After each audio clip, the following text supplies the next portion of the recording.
Kokrajhar press क्लाबनि सोद्रोमाफोरा गोसोम बेज गाननानै गोख्रों खुद्रिसारनाय दिन्थिफुंदों।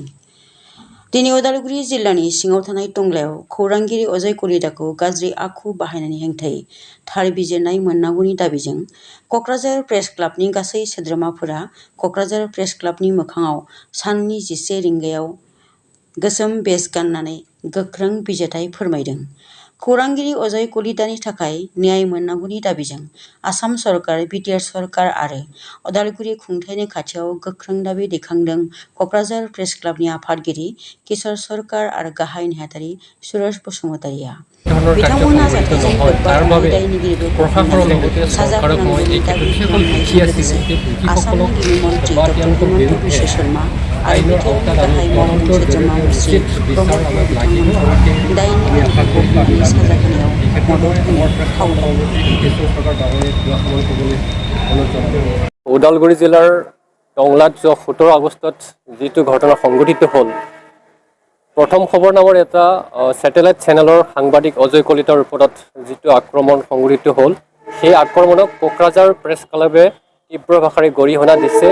এনেকুৱা ঘটনা যাতে দুনাই সংঘটিত নহয় তাৰ বাবে অসম চৰকাৰ, বিটিআৰ প্ৰশাসনৰ লগতে উদালগুৰি জিলা প্ৰশাসন তেওঁলোকক সঠিক পদক্ষেপ গ্ৰহণৰ জৰিয়তে যিসকল দোষী ব্যক্তি আছে সেইসকলক আইনৰ আওতাত আনি তেওঁলোকৰ বিৰুদ্ধে প্ৰয়োজনীয় পদক্ষেপ ল'বৰ কাৰণে আমি আহ্বান জনাইছোঁ। কিয়নো এনেধৰণৰ ঘটনা এয়াই নহয়, এনেকুৱা ধৰণৰ ঘটনা প্ৰায় সংঘটিত হৈ আহিছে। গতিকে সাংবাদিক তথা সংবাদ কৰ্মীসকলৰ যি জীৱিকা আৰু তেওঁলোকৰ সুৰক্ষা, সেই দিশটো চৰকাৰে দৃষ্টি দিব লাগিব আৰু নিৰাপত্তা সুনিশ্চিত কৰিব লাগিব। এই ক্ষেত্ৰত অসমৰ মুখ্যমন্ত্ৰী ডক্টৰ হিমন্ত বিশ্ব শৰ্মাৰ লগতে বিটিআৰ প্ৰধান প্ৰমোদ বড়ো ডাঙৰীয়াক উচিত পদক্ষেপ ল'বৰ কাৰণে আমি আহ্বান জনাইছোঁ। আৰু ভৱিষ্যতে যাতে এনেকুৱা ধৰণৰ ঘটনা নহয়, তেতিয়া হয়তো সাংবাদিক তথা সংবাদ কৰ্মীসকলৰ নিৰাপত্তাৰ খাতিৰত তেওঁলোকৰ জীৱিকাৰ ক্ষেত্ৰত সুৰক্ষা দিয়াৰ বাবে নিজৰ ন্যায় পাবৰ কাৰণে আমি অধিক গণতান্ত্ৰিক পন্থা অৱলম্বন কৰিবলৈ বাধ্য হ'ম।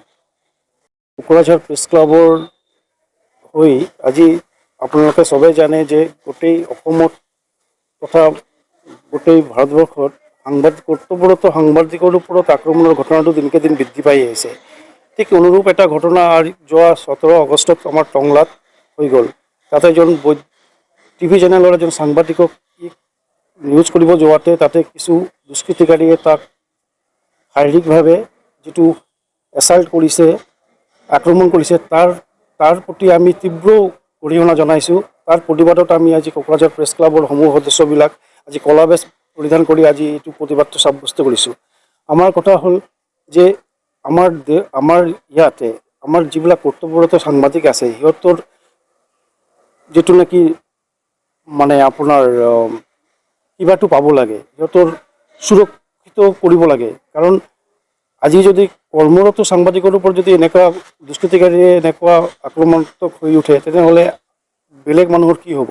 তো আমাৰ চৰকাৰৰ প্ৰতি দাবী যে ইয়াত উচিত তদন্ত কৰি পেলাই দোষীক কৰায়ত্ব কৰি পেলাই দৃষ্টান্তমূলক এটা শাস্তি দিব লাগে। লগতে আমি অসমৰ মুখ্যমন্ত্ৰী মাননীয় ডক্টৰ হিমন্ত বিশ্ব শৰ্মা আৰু আমাৰ বিটিআৰৰ চিফ প্ৰমোদ বড়োকো আমি আহ্বান জনাইছোঁ ইয়াৰ ওপৰত যাতে বিহিত ব্যৱস্থা ল'ব লাগে।